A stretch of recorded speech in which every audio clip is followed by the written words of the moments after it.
You know, a passion of mine living here in Jacksonville is supporting local businesses, local restaurants, local stores, shops, local production. I've got Scott Hum here with us today from RE/MAX Specialists to share his passion for all things local. Scott, welcome to the show. Thanks, Wally. What is it that drew you to the idea of being so strong in supporting local businesses? Well, I think I've come from a small town, Central Illinois, and your name means everything to you. And we always wanted to shop locally. We hated to go to Walmart or anything like that. So, you know, you take care of the mom and pop stores around.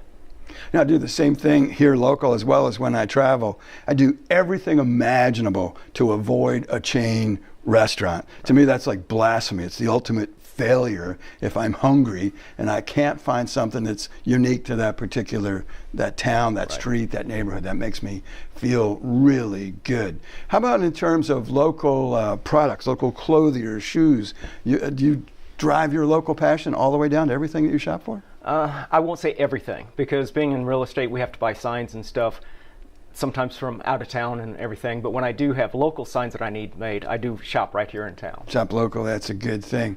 How do you use that passion for the local community to help you find just the right home when you're helping a person find one? Well, that's what's unique about real estate, is that is our market, is the local. So we know the different neighborhoods and restaurants. When customers come in, they'll start telling us that they want to have this, this, and this. And so if you know the local area and are working with it, then you know more of what you can find for your customers. You know, I find speaking with real estate agents all the time, I say, "Oh, what's the best place to eat here in the neighborhood?" I'm thinking, well, there's a McDonald's down the block, and then there's Zaxby's, and there's this. I'm like, I'm asking the wrong person. But it's so interesting for a person buying a home, especially an out-of-town person. Oh, yes. They can truly know if that agent knows the character of the neighborhood by asking them, where's the best place to eat around here? Right. Getting that feel. Oh, exactly. Yeah. Exactly. How have you used that to really comfort buyers? Oh, that's one thing I really do with my buyers. I like to get them in my truck and drive them around and point things out. Say, see this, this place has been here for 50 years, or, this is a great place to eat, and things like that. And that's part of what I do in my whole experience. Is I like to show customers local stuff that's around.